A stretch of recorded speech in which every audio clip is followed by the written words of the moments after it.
여러분은 천사가 있다고 믿으시나요?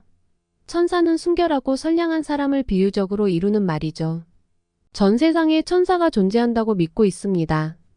꼭 영적인 존재가 아닌 우리 사회에 같이 녹아있는, 우리가 직접 눈으로 볼 수 있는 천사들을 말하는 거죠. 선한 마음으로 어려운 사람들을 위해 도움의 손길을 아무렇지 않게 내미는 사람들.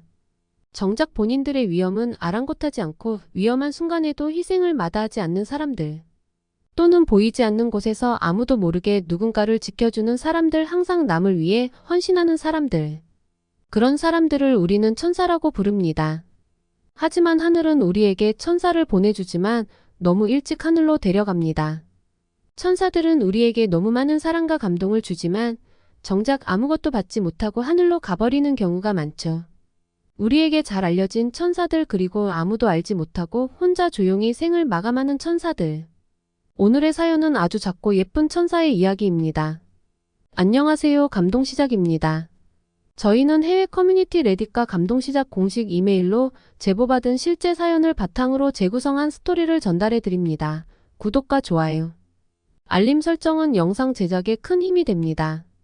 영상 수익은 독거노인 및 불우이웃에게 전액 기부되니 끝까지 시청 부탁드립니다. 모두와 함께 공유하도록 할게요. 안녕하세요. 저는 미국에서 작은 보육원을 운영하고 있는 세실리아라고 합니다. 보육원을 운영한 지는 이제 3년 정도 지났네요. 우리 예쁜 아이를 떠나보내고 절망과 힘든 나날들을 보내다 결국 보육원을 운영하게 되었습니다. 처음엔 남편과 저 모두 절망의 시간에서 나올 수 없을 정도로 피폐한 삶을 살았는데요. 이제는 어느 정도 마음이 편안해졌고 보육원의 아이들이 그 빈자리를 채워주고 있어서 그나마 마음이 가벼워졌습니다. 지금은 우리 아이들이 뛰어놀며 커가는 모습을 지켜보는 것과 작은 화단을 가꾸는 것이 제 인생의 가장 즐거운 시간이에요. 작은 화단에는 분홍수국을 가꾸며 키우고 있습니다. 이제부터 소개할 이야기는 제 소중한 딸아이 에일리의 이야기입니다. 우리 에일리는 태어났을 때부터 정말 천사 같은 아이였죠. 깨끗하고 하얀 피부에 사파이어처럼 빛나는 눈동자 예쁜 아이였습니다.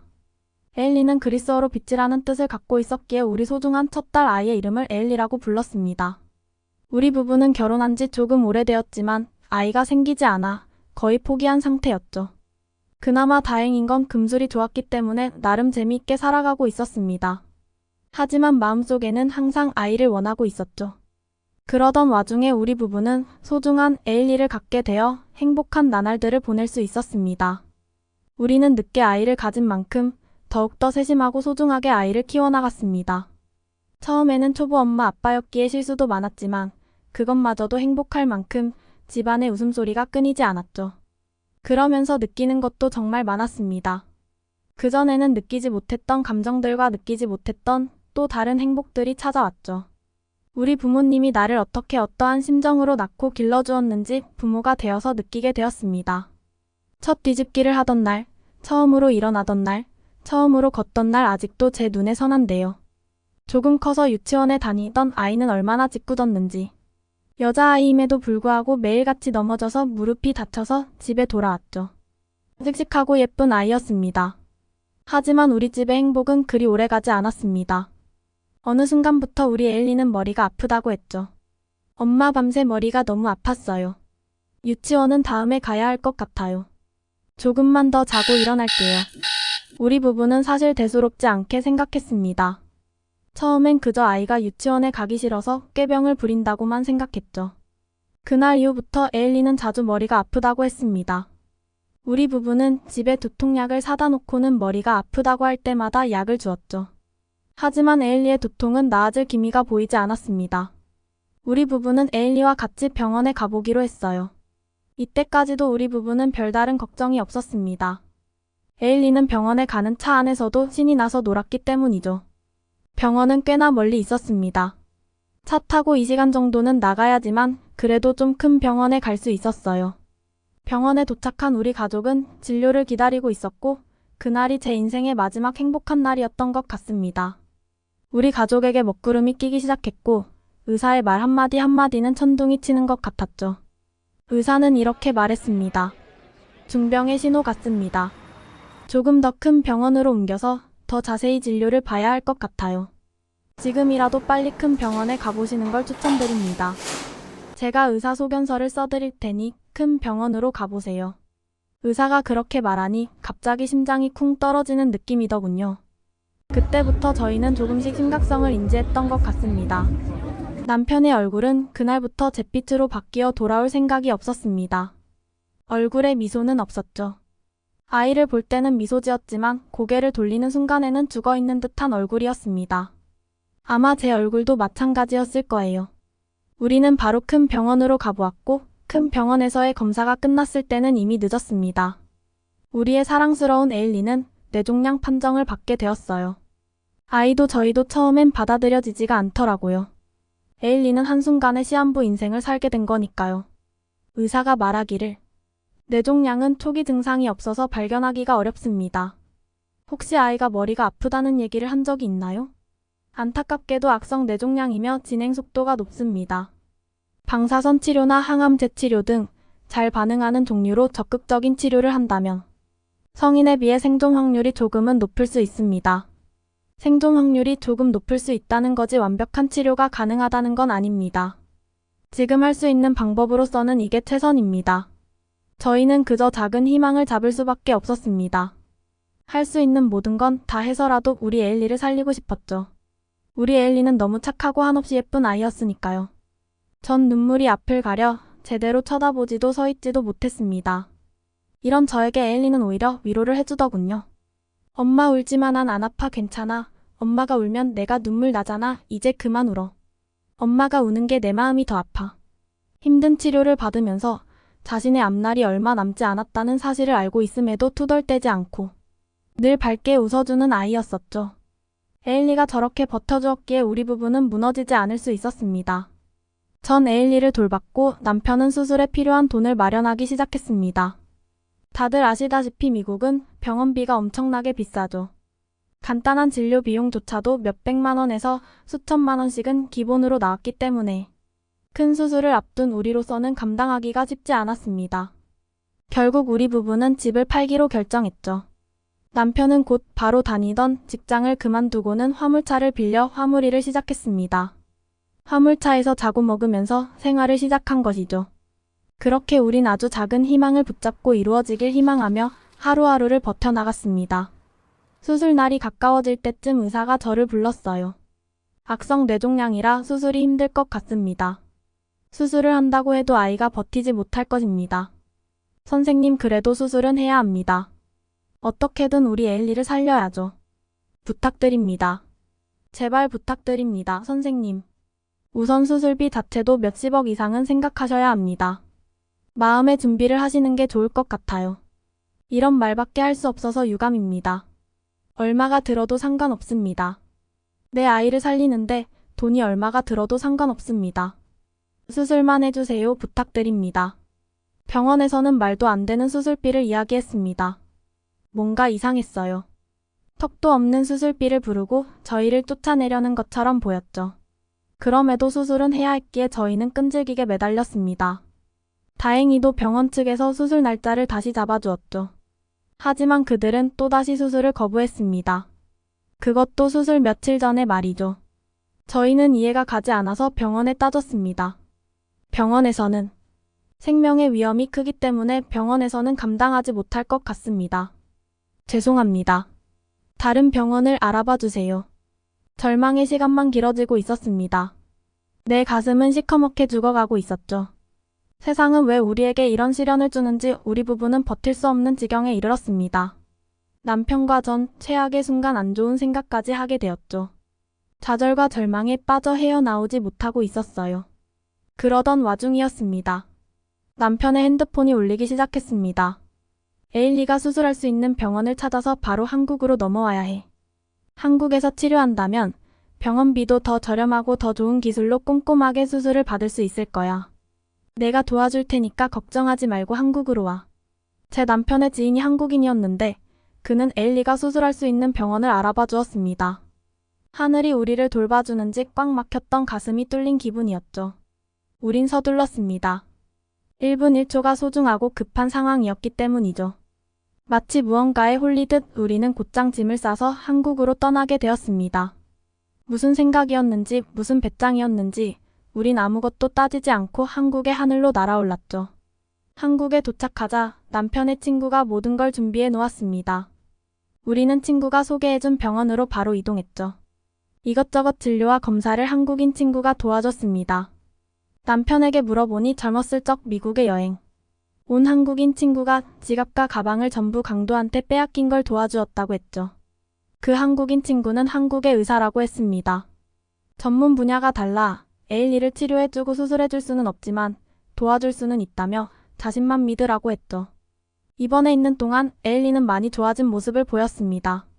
함께 병원에 입원해 있는 아이들이 많았는데 부침성이 좋았고 아이들의 부모 역시 친절한 사람들이었어요. 우린 외국인이어서 꺼려졌을 법도 한데 그들은 먼저 다가와 주었고 말을 걸어주었으며 맛있는 것도 함께 나누었죠. 국적과 인종은 달랐지만 같이 병원 신세를 지는 사람들이라 그런지 눈빛만 보아도 알 수 있었죠. 그들의 슬픔이 눈에 보였으니까요. 그 동질감은 저희를 끈끈하게 묶어놓은 것 같았습니다. 우리의 이야기를 들어주었고 그들의 이야기를 들었으며 같이 슬퍼하고 같이 웃는 사이가 된 것이죠. 하지만 슬픈 소식은 기쁜 소식에 비해 너무 자주 들렸습니다. 병원에서의 시간은 그 슬픈 시간을 버티기엔 너무 벼랑 끝에 사람들만 모여 있었죠. 저 역시 가끔은 버거울 때가 있었지만 그들과 함께였기에 버틸 수 있었던 것 같습니다. 엄마, 나 여기 와서 치료받는 걸 너무 잘한 것 같아. 하루하루가 너무 아프지만 그래도 즐거워. 여기 친구들도 좋고 의사 선생님이랑 간호사 언니들이 너무 좋아. 나 병이 다 나으면 우리 다 같이 한국에서 살자. 에일리는 한국이 좋다며 병이 다 나으면 한국에서 살자고 했습니다. 저도 제 남편도 우리 가족 모두 한국에 살기를 원하고 있었어요. 사실 한국의 의사와 간호사들의 친절함에 많이 놀랐습니다. 미국에서 아이 때문에 여러 군데 병원을 돌아다녀 보았지만 그 어떤 병원에서도 느껴보지 못한 따뜻함이었죠. 미국에서 접한 의료진들은 다들 까칠했고 감정이 메마른 듯한 느낌뿐이었습니다. 하지만 한국은 아이가 어려서 그런지 너무 다정하게 다가와 주었어요. 아이의 눈높이에 맞춰 진료해주고 아이가 전혀 떨지 않도록 이야기해 주었죠. 마치 친구들과 장난치는 것처럼 진료와 간호를 했어요. 간호사들 역시 아이에게 매일 안부를 물어봐주고 친언니처럼 돌봐주니 나중에는 에일리가 먼저 간호사를 찾아다녔죠. 주변 모든 사람들에게 참 감사했습니다. 한국의 의술은 세계적으로 유명하니 말할 것도 없었고요. 그렇게 시간은 흘러 에일리의 수술 날이 다가왔죠. 의사 선생님은 수술 전 저와 제 남편을 불렀습니다. 개두술로 위험한 수술을 앞두고 있습니다. 두 분 다 어느 정도 마음의 준비를 하셔야 합니다. 워낙 위험한 위치에 자리하고 있기 때문에 수술이 잘 끝난다고 하더라도 실명할 수 있습니다. 궁극적인 목적은 안타깝게도 환자의 수명 연장입니다. 에일리를 위해서 최선을 다하겠습니다. 잘 부탁드립니다, 선생님. 우린 미국에서 다 듣고 왔기 때문에 알고 있었다지만 다시 듣게 되니 가슴이 먹먹해지더군요. 하지만 수술이라도 받을 수 있다는 게 감사했습니다. 그렇게 등을 돌려 아이의 병실로 돌아가는데 간호사들의 눈이 벌겋게 충혈되어 있었죠. 궁금함에 간호사들에게 물었더니 간호사들은 금방 눈물을 터뜨렸습니다. 병원 일은 너무 힘든 것 같아요. 에일리와 너무 정이 많이 들었습니다. 꼭 다 나을 겁니다. 천사 같은 에일리가 너무 안쓰러워요. 라며 간호사들은 크게 울더군요. 그 모습에 전 눈물이 왈칵하고 쏟아졌습니다. 끝끝내 참아내던 내 안의 슬픔이 눈을 통해 쏟아져 나와 멈출 기미가 보이지 않았어요. 늦은 저녁 적막한 병원의 복도에서 간호사와 전 한참을 흐느꼈습니다. 수술은 잘 끝났고 에일리의 시력도 문제가 없었죠. 다행이었습니다. 에일리는 다시금 미소를 찾고 병원에서 치료를 받으며 잘 지내고 있었죠. 하지만 얼마 지나지 않아 의사 선생님은 다시금 우리를 불렀습니다. 에일리의 병세가 점점 심해지고 있습니다. 우리가 할 수 있는 최선을 다해 진행했고 그 결과 몇 개월의 시간을 번 것이 전부였습니다. 지금은 괜찮을지 몰라도 시간이 좀 더 지나면 에일리는 웃음을 잃어갈 것이에요. 점점 치료를 버티기 힘들어 할 것입니다.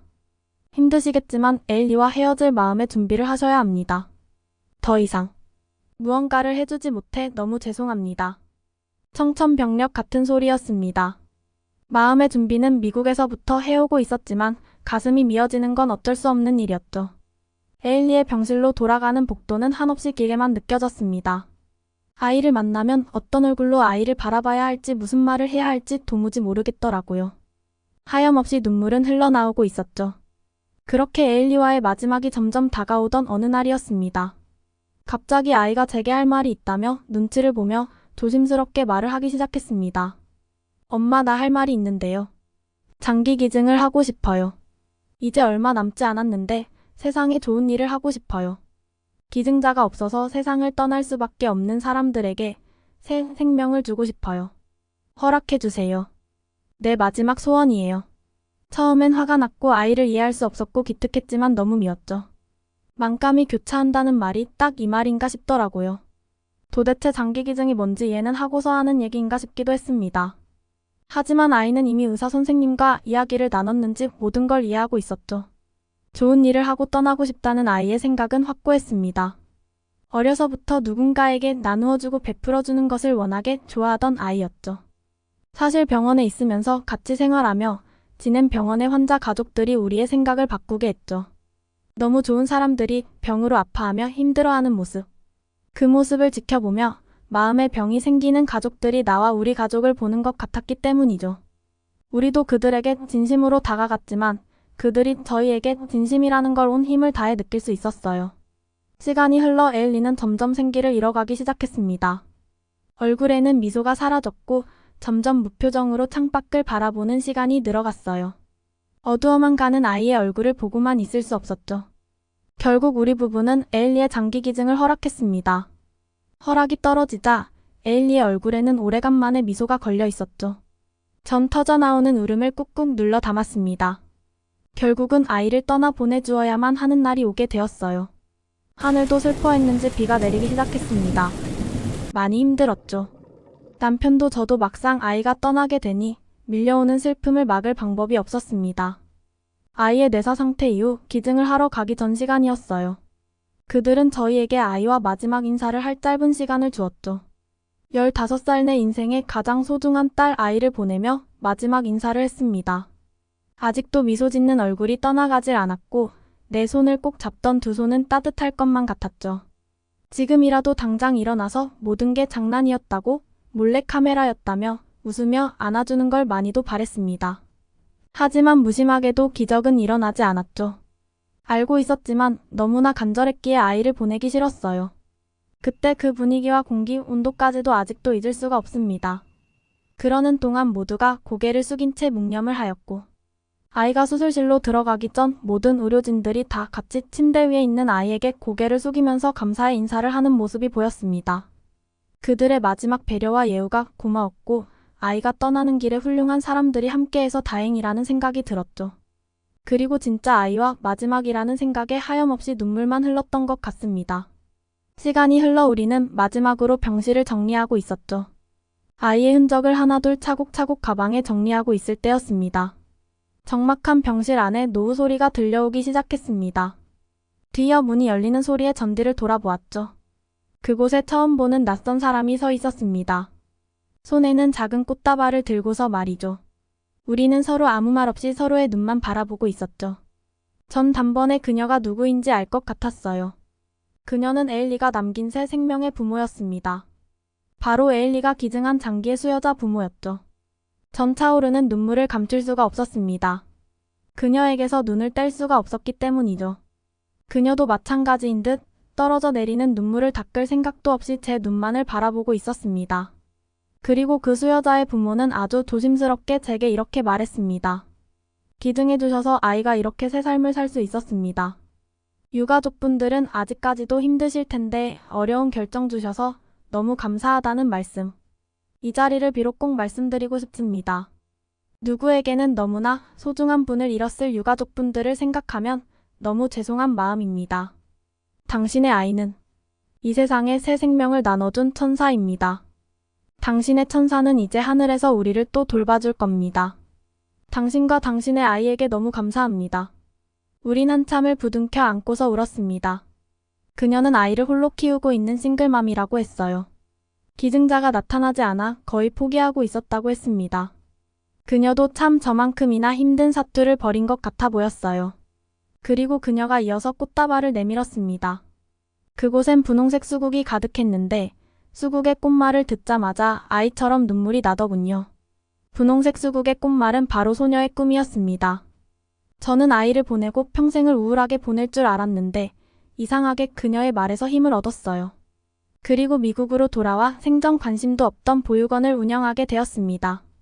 아이를 떠나보냈을 땐 너무 힘들고 막막했는데 사랑스러운 아이의 심장이 어딘가에서는 열심히 뛰면서 지내고 있을 것을 생각하면 힘을 낼 수 있었어요.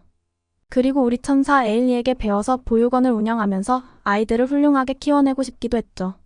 사랑스러운 아가, 에일리야, 엄마랑 다시 만날 때까지 조금만 기다려줘.